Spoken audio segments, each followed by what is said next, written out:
Le 9 avril 2016 avait lieu à Paris le 12e colloque de l'EMCC France, l'Association européenne de coaching. L'EMCC France, c'est une fédération de coachs qui fait partie de l'EMCC International. Quand je parle de fédération de coachs, il s'agit essentiellement de coachs professionnels. Nous avons aussi des mentors, donc des gens qui accompagnent des collaborateurs dans les entreprises.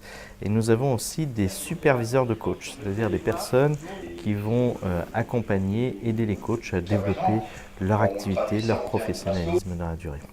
Le colloque a rassemblé cette année plus de 300 personnes et fera sans doute date dans l'histoire de l'association. Cette année, nous avons eu envie de faire quelque chose d'un petit peu nouveau, innovant.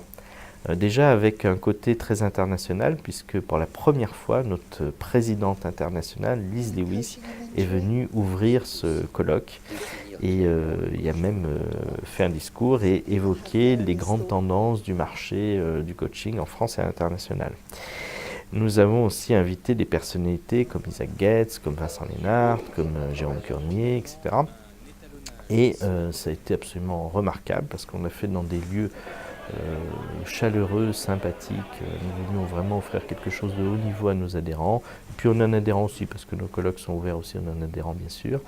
Et nous avons réuni plus de 340 personnes à quelques mètres du Champ de Mars, en plein cœur de Paris, dans un lieu fantastique, Cap 15.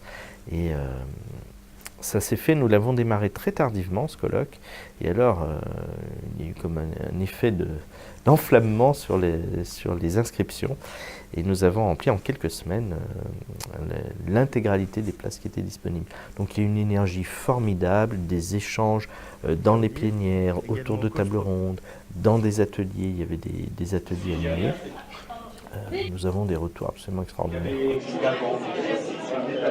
Un succès qui doit beaucoup au dynamisme de l'association et aux nombreux projets qu'elle a entrepris de développer et qu'elle va encore sans doute développer dans l'avenir. Mon souhait, c'est déjà de poursuivre ce qui marche très bien et qui a été initié par mon prédécesseur. Je disais solidarité, coaching solidaire, professionnalisation. Donc continuer à déployer nos ateliers sur toute la France, continuer à développer nos programmes d'accréditation pour qu'on ait de plus en plus de gens accrédités, de plus en plus de programmes labellisés.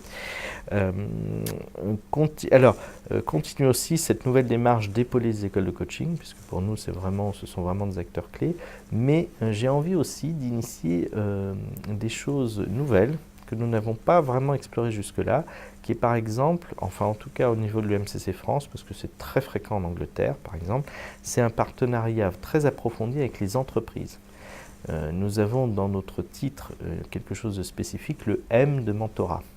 Et les entreprises françaises commencent à découvrir la puissance du mentorat en entreprise.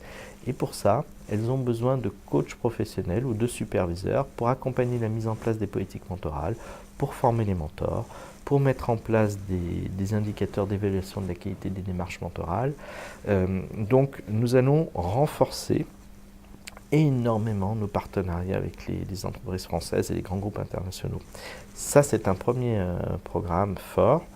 Le deuxième, c'est que nous avons le souhait, dans le cadre de la réforme de la formation professionnelle, de devenir des acteurs majeurs sur les standards de qualité français. Nous parlons beaucoup de normes ISO et d'OPQF. Eh bien, nos labels EQA et ESQA vont devenir eux aussi des labels reconnus par les pouvoirs publics de manière très très forte. Donc ça va être ma deuxième volonté. Ma troisième volonté, c'est vraiment de continuer à favoriser l'émergence de partenariats stratégiques avec d'autres associations, puisque nous avons besoin, et notamment sur des associations qui travaillent dans le champ de l'économie sociale et solidaire, puisque nous avons une volonté d'épauler, de structurer, d'accompagner, d'encourager toutes les initiatives qui vont faire que nous sommes dans une société plus ouverte et plus solidaire.